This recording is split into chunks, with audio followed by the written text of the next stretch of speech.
ராஜாக்களின் முதலாம் புஸ்தகம் 18ஆம் அதிகாரம். அநேக நாள் சென்று 3ஆம் வருஷம் ஆகையில் கர்த்தருடைய வார்த்தை எலியாவுக்கு உண்டாகி, நீ போய் ஆகாபுக்கு உன்னை காண்பி, நான் தேசத்தின் மேல் மலையை கட்டளையிடுவேன் என்றார். அப்பொழுது எலியா ஆகாபுக்கு தன்னை காண்பிக்க போனான். பஞ்சமோவெனில் சமாரியாவிலே கொடிதாய் இருந்தது.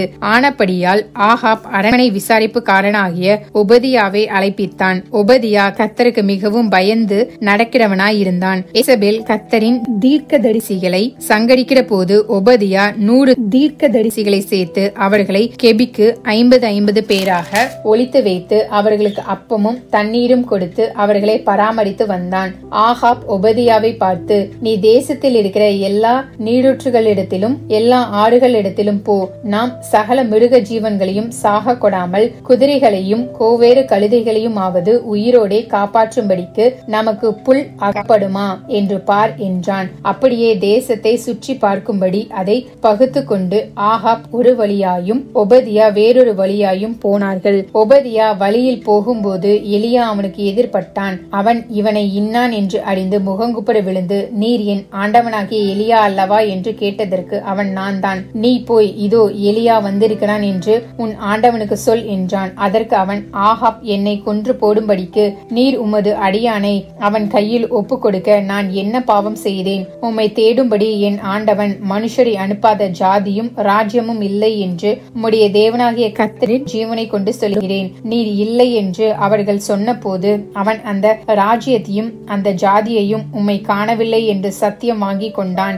இப்போதும் நீ போய் உன் ஆண்டவனுக்கு இதோ எலியா வந்திருக்கிறான் என்று சொல் என்று நீ சொல்லுகிறீரே. நான் உம்மை விட்டு போனவுடனே ஒருவேளை கர்த்தருடைய ஆவியானவர் உம்மை எடுத்து நான் அறியாத இடத்திற்கு கொண்டு போவார். அப்பொழுது நான் ஆகாபிடத்திற்கு போய் அறிவித்த பின்பு அவன் உம்மை காணாவிட்டால் என்னை கொன்று போடுவானே. உமது அடியானாகிய நான் சிறுவயது முதல் கர்த்தருக்கு பயந்து நடக்கிறவன். எசபேல் கர்த்தரின் தீர்க்கதரிசிகளை கொன்று போடுகிற போது நான் கர்த்தருடைய தீர்க்கதரிசிகளில் 100 பேரை ஒவ்வொரு கெபியிலே 50 பேராக ஒளித்து வைத்து அவர்களுக்கு அப்பமும் தண்ணீரும் கொடுத்து பராமரித்து வந்த என்னுடைய செய்கை என் ஆண்டவனுக்கு அறிவிக்கப்படவில்லையோ? இப்போதும் என் ஆண்டவன் என்னை கொன்று போடும்படியாக நீர் இதோ எலியா வந்திருக்கிறான் என்று போய் அவனுக்கு சொல் என்று சொல்லுகிறீரே என்றான். அதற்கு எலியா, இன்றைக்கு என்னை அவனுக்கு காண்பிப்பேன் என்று சேனைகளின் கர்த்தருக்கு முன்பாக நிற்கிற நான் அவருடைய ஜீவனை கொண்டு சொல்லுகிறேன் என்றான். அப்பொழுது ஒபதியா போய் ஆகாப்பை சந்தித்து அவனுக்கு அதை அறிவித்த உடனே ஆகாப் எலியாவை சந்திக்க போனான்.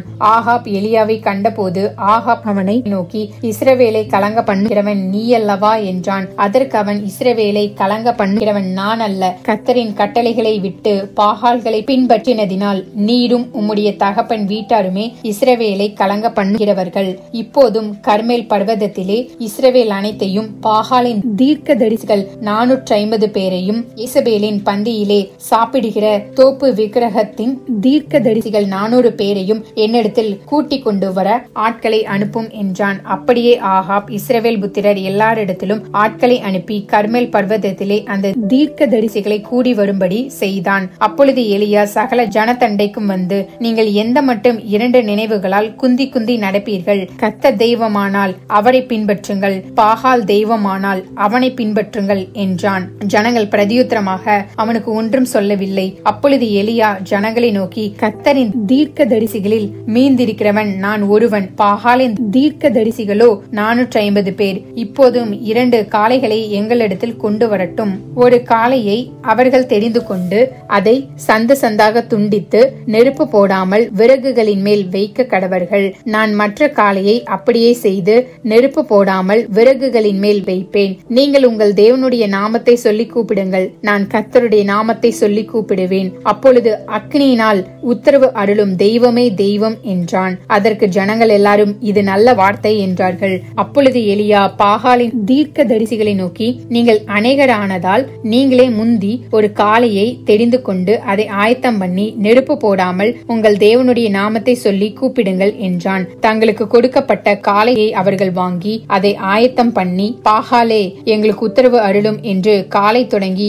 மதியானம் மட்டும் பாகாலின் நாமத்தை சொல்லி கூப்பிட்டார்கள். ஆனாலும் ஒரு சத்தமும் பிறக்கவில்லை, மறு உத்தரவு கொடுப்பாரும் இல்லை. அவர்கள் கட்டின பலிபீடத்திற்கு எதிரே குதித்து ஆடினார்கள். மத்தியான வேளையிலே எலியா அவர்களை பரியாசம் பண்ணி, உரத்த சத்தமாய் கூப்பிடுங்கள், அவன் தேவனாமே, அவன் தியானத்தில் இருப்பான் அல்லது அலுவலாய் போயிருப்பான், அல்லது பிரயாணம் போயிருப்பான், அல்லது தூங்கினாலும் தூங்குவான். அவனை எழுப்ப வேண்டியதாகும் என்றான். அவர்கள் உரத்த சத்தமாய் கூப்பிட்டு தங்கள் வழக்கத்தின்படியே இரத்தம் தங்கள் மேல் வடியும் மட்டும் கத்திகளாலும் ஈட்டிகளாலும் தங்களை கீறி கொண்டார்கள். மதியான வேலை சென்ற பின்பு அந்திபலி செலுத்தும் நேரமட்டாக சன்னதம் சொல்லிக் கொண்டிருந்தார்கள்.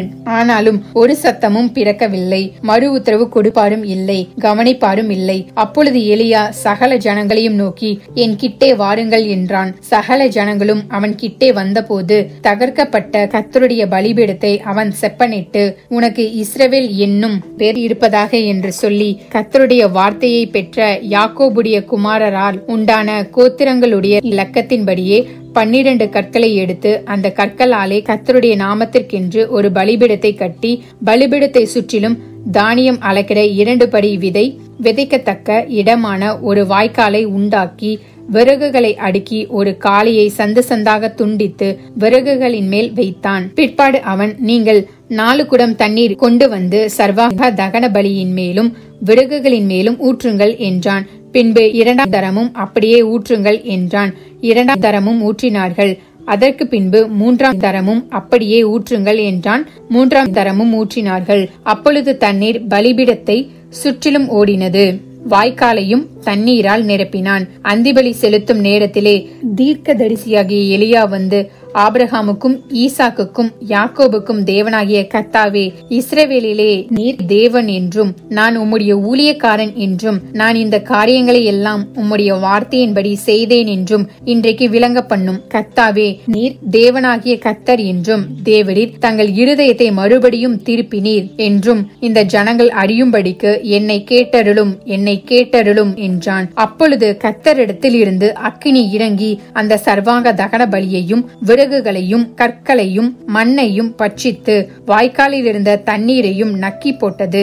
ஜனங்கள் எல்லாரும் இதை கண்டபோது முகங்குப்புற விழுந்து, கர்த்தரே தெய்வம், கர்த்தரே தெய்வம் என்றார்கள். அப்பொழுது எலியா அவர்களை நோக்கி, நீங்கள் பாகாலின் தீர்க்கதரிசிகளில் ஒருவனும் தப்பி போகாதபடிக்கு அவர்களை பிடியுங்கள் என்றான். அவர்களை பிடித்த போது எலியா அவர்களை கீழே கீசோன் ஆற்றங்கரையிலே கொண்டு போய் அங்கே அவர்களை வெட்டி போட்டான். பின்பு எலியா ஆகாபை நோக்கி, நீர் போம், போஜனபானம் பண்ணும், பெருமழையின் இரைச்சல் கேட்கப்படுகிறது என்றான். ஆகாப் போஜனபானம் பண்ண போனான். பின்பு எலியா கர்மேல் பர்வதத்தினுடைய சிகரத்தின் மேல் ஏறி தரையிலே பணிந்து தன் முகம் தன் முழங்காலில் பட குனிந்து தன் ஊழியக்காரனை நோக்கி, நீ போய் சமுத்திர முகமாய் பார் என்றான். அவன் போய் பார்த்து ஒன்றும் இல்லை என்றான். நீ இன்னும் 7 தரம் போய் பார் என்றான்.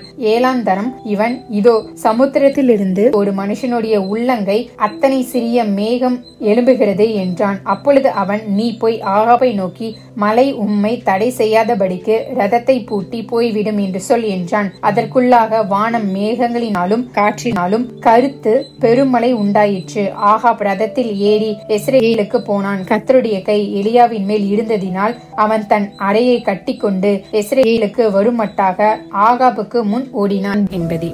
ஆமேன்.